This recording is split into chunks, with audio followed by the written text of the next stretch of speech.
On a quiet morning in 1885, in rural France, 9-year-old Joseph Meister was brutally savaged by a dog. He sustained more than a dozen wounds across his body.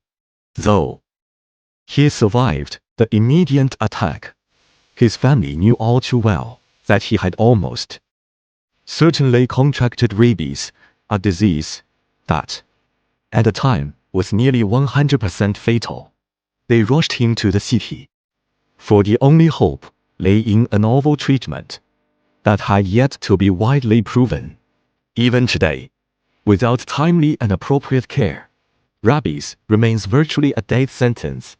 It is still one of the deadliest infectious diseases known to humankind. Yet through decades of medical progress, scientists have gradually unraveled why this virus is so dangerous, why it is almost impossible to cure once symptoms appear, and what must be done to truly save lives. Rabies is caused by the rabies virus and its close relatives within the genus Lyssa virus. All share a common hallmark. They specifically target the nervous systems of mammals. The classic rabies virus can infect nearly every mammal species. The virus persists endemically in bat populations, and other carnivores, such as fox, raccoons, and skunks, also serve as important reservoir hosts. In human cases, however, the vast majority are still traced back to dogs. Infection typically occurs when virus-laden saliva enters body tissues. A deep bite, or even contact with broken skin or mucous membranes, can provide an entry route. Once inside the body, the virus does not immediately mount a massive assault.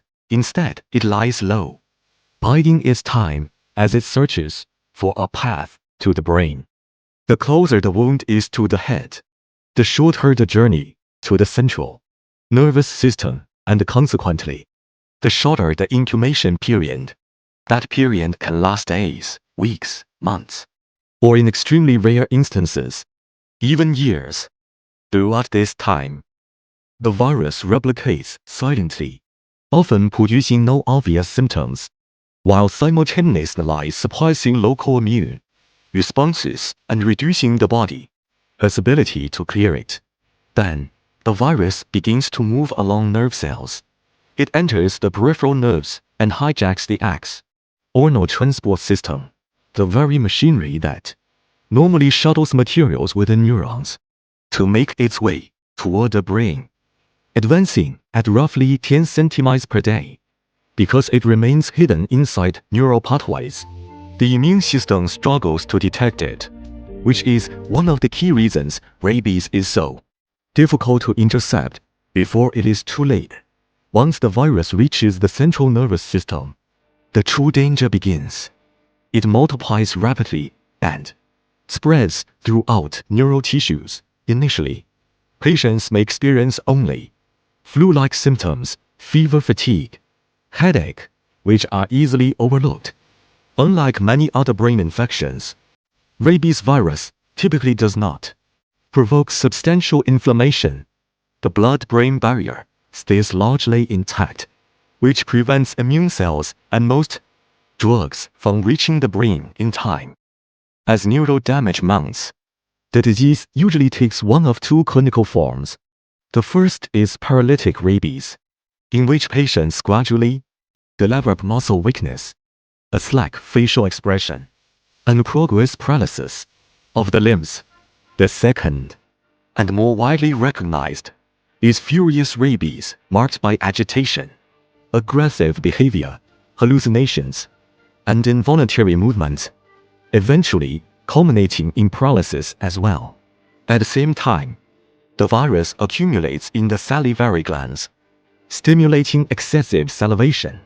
Many patients also exhibit the classic hydrophobia, not a fear of water, but excruciating pharyngeal spasms, triggered by the very act of swallowing, making drinking immensely painful. As swallowing becomes ever more difficult, saliva pools in the mouth, further increasing the opportunities for viral transmission. Some animals are highly efficient vectors, notably corn yields on wild carnivores. In contrast, human-to-human transmission is extraordinarily rare. The few documented cases have occurred under exceptional circumstances, such as organ or tissue transplant, whether the virus continues to spread or not.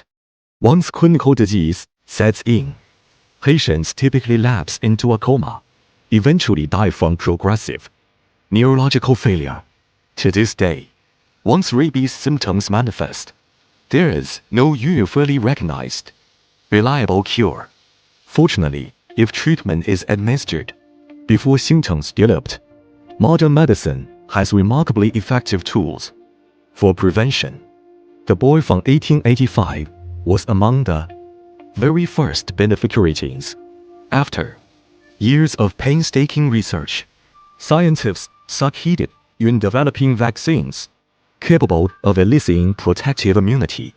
Though early technologies was crude by today's standards, they changed that child's fate and opened a new era in rabies prevention.